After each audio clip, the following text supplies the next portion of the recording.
రాదు. ఫస్ట్ అయితే మన చుట్టుపక్కల వాళ్ళ ద్వారా కానీ రిలేటివ్స్ ద్వారా కానీ తెలుస్తుంది. నాకు కూడా మా సార్ వల్ల అక్క అవుతుంది.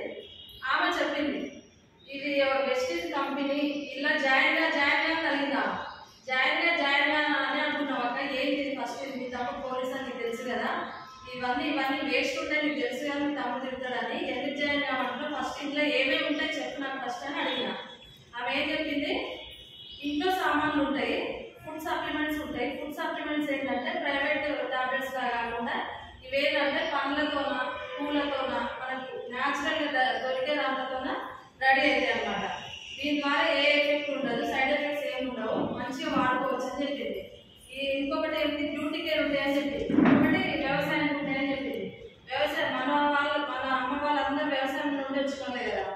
ఈ బిజినెస్ అంతా తర్వాత బిజినెస్ అయితే ఏం లేదు, బయట ఇట్లా అన్ని కల్తీ అంటుంది కదా, ఏమేమి ఉంటాయి చెప్పాలంటే నూనె, టీ పొడి ఇవైతే ఉంటాయి, ఫస్ట్ ఇవి తెచ్చుకోను అని చెప్పింది.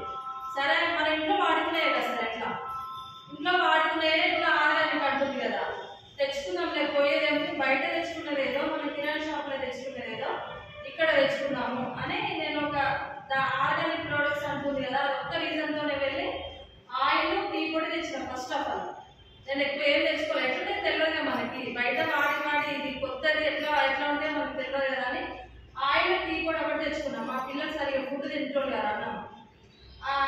ఒక 1 monthలో నాకు మంచి రిజల్ట్ అనిపించింది. టీ పొడి ద్వారా మా సార్ కొన్ని గ్యాస్ పెయిన్ అట్లా అనేటోడు, అది తగ్గింది. ఇంకొకటి ఆయిల్ ద్వారా పిల్లలు మంచిగా ఫుడ్ తినడం స్టార్ట్ చేసింది. ఇదైతే మంచిగా ఉంది, ఆయిల్ అయితే నచ్చింది నాకైతే. టీ పొడి ఇవైతే మంచిగా ఉన్నాయి. ఇంకా ఫ్లోర్ క్లీనర్ ఇవన్నీ కొన్ని తెచ్చుకున్నా. ప్రోడక్ట్స్ అయితే 100% చాలా బాగున్నాయి, రిజల్ట్ అయితే మంచిగా ఉంది. ఏం చేయాలి చెప్పాక బిజినెస్ అయితే ఫస్ట్ మీ తమ్ముడు చెప్పాను నేను ఎట్లా చేయాలో చెప్పు, నేను పిల్లలు స్కూల్కి వెళ్ళాను ఇంట్లోనే ఉంటాను కదా, మెల్లమెల్లగా నేనే వేసుకుంటా, ఎట్లా చేయాలో చెప్పంటే ఏం లేదు నీకు తెలిసిన వాళ్ళకు చెప్పు అంతే, ఏం లేదు చెప్పేది అని అన్నది. నాకు తెలిసిన వాళ్ళు మా ఫ్రెండ్స్ చుట్టాలు కొందరు ఉంటారు కదా, వాళ్ళకి చెప్పినాను. ఫస్ట్ ఆఫ్ ఆల్ ఒక 2-3 నెలలనే కొంచెం టీమ్ ఫామ్ చేసుకున్నా తెలిసిన వాళ్ళ ద్వారా. దాని ద్వారా ఏంటంటే నాకు కొంచెం టీమ్ ఫామ్ అయిపోతే కొంచెం అమౌంట్ పడడం స్టార్ట్ అయింది. ఫస్ట్ టైం నేను తీసుకున్నందుకు 360 రూపాయలు పడ్డది. ఇది బాగుంది కదా, మనం తీసుకుంటేనే పడుతున్నాయి, 4 చెప్తే ఇంకా ఎక్కువ పడతాయి కదా సార్. అట్లానే కొంతమంది చెప్తే టీమ్ ఫామ్ చేసుకున్నాక 3 నెలలకి 7,500 పడ్డాయి నా అకౌంట్లో.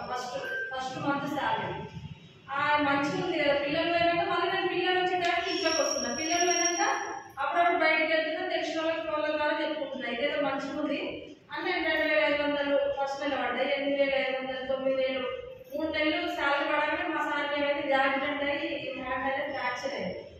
3 నెలలు ఇంట్లోనే ఉన్నాడు సార్, ఇంట్లోనే డ్యూటీ పోలేదు, అది ఒక్క రూపాయి వేస్తలేదు. ఇది కూడా నేను కొంచెం ఇంకా వెళ్ళినట్టుగా వెళ్తున్నా, సార్కి అప్పుడప్పుడు తెలుస్తుంది ఇట్లా చేస్తుంది మరి వెళ్ళినట్టుగా వెళ్తున్నా. కానీ ఒక నెల 3rd month 4th month 25,000 పడింది.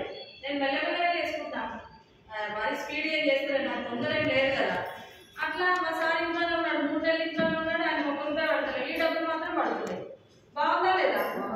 ఏదైనా మనం బయట చేసినంత వరకే డబ్బులు వస్తాయి. ఇదేంటంటే పాజిటివ్ ఇన్కమ్. మనం కొన్ని రోజులు కష్టపడి టీమ్ ఫామ్ చేసుకుంటే డబ్బులు వాటంతా అవే పడుతుంటాయి అనమాట. దానికి మంచి చేసిన వాళ్ళమైతే సప్లిమెంట్స్ ఇచ్చి హెల్త్ బాగాలను కూడా చాలా మంది క్యూర్ చేయొచ్చు. ఈ పాయింట్ అనేది నచ్చింది నాకు. డబ్బులు కూడా మనం చేయకుండా పడుతున్నాయి, మనం కొంచెం టీమ్ ఫామ్ చేసుకోవాలి కొన్ని రోజులు కష్టపడి. ఇది ఒకటి నచ్చింది. ఇంకొకటి ఏంటంటే మా సార్ ఐడి, నా ఐడి ఇప్పుడు మా పిల్లలకు కూడా వర్తిస్తాయి. నేను ఒక 1,00,000 రూపాయలు వస్తుంటే నాకేమన్నా అయిందనుకో అవే డబ్బులు మా పిల్లలు రన్ చేసుకుంటే వాళ్ళకి వస్తుంది. ఇప్పుడు మా సార్ జాబ్లో ఆప్షన్ అయితే లేదు కదా, సార్ చేసిన వరకే డబ్బులు వస్తాయి. ఆయన మూల పడ్డదంటే అందరం రోడ్ల పడాల్సిందే. ఈ పాయింట్ కరెక్ట్ అయింది. ఇంకోటి జీరో ఇన్వెస్ట్మెంట్, మనం టైం ఇన్వెస్ట్మెంట్ పెట్టాలి, మన సమయం తప్ప ఇందులో 1 రూపాయి పెట్టుబడి పెట్టేదైతే లేదు. ఇది మంచిగుందా లేదా? మనం బయట ఏ బిజినెస్ చేయాలన్నా 2-3 లక్షలు పెట్టాలి, 1-2 years కష్టపడాలి, అది సక్సెస్ వస్తుందా రాదా కూడా తెలియదు. ఇది సక్సెస్ రాదనే మాట ఉండదు, ఫస్ట్ మనం నమ్మాలి. నమ్మకమే పెట్టుబడి, ఇక్కడ మన కష్టమే పెట్టుబడి. బాగుందా లేదా? నాకైతే ఈ పాయింట్లు నచ్చి నేను బిజినెస్ చేస్తున్నా. మా సారు ఇక మా సార్ అప్పటి నుంచి కనెక్ట్ అయ్యి, మా సార్ కింద పడ్డప్పటి నుంచి ఆయన కనెక్ట్ అయ్యి నేను రావడం తగ్గించిన. సారు అంటే ఆయన ఎంప్లాయ్ అయ్యి కూడా ఆయన నమ్మినంటే మనం ఇక్కడ నమ్మొచ్చు కదా. ఇప్పుడు చాలా మంది చేస్తారు, మనం ఒక్కరమనే కాదు, స్టూడెంట్ చేసుకోవచ్చు, ఎవరైనా చదువు రాని వాళ్ళు చేసుకోవచ్చు, జాబర్స్ చేసుకోవచ్చు, ఎవరైనా చేసుకోవచ్చు. ఇందులో మనం నమ్మడమే నమ్మకమే పెట్టుబడి. మనం కష్టపడితే ఎన్ని లక్షలైనా సంపాదించుకోవచ్చు. ఇప్పుడు మాకు లాస్ట్ చెక్ 65,000 వచ్చింది. ఇంకా పెరుగుతూనే ఉంటుంది, తగ్గుతుంది అనేది ఉండదు. ఇందులో మనం కష్టపడే కొద్దీ డబ్బులు వస్తూనే ఉంటాయి. మనం నమ్మాలి ఫస్ట్. Thank you sir.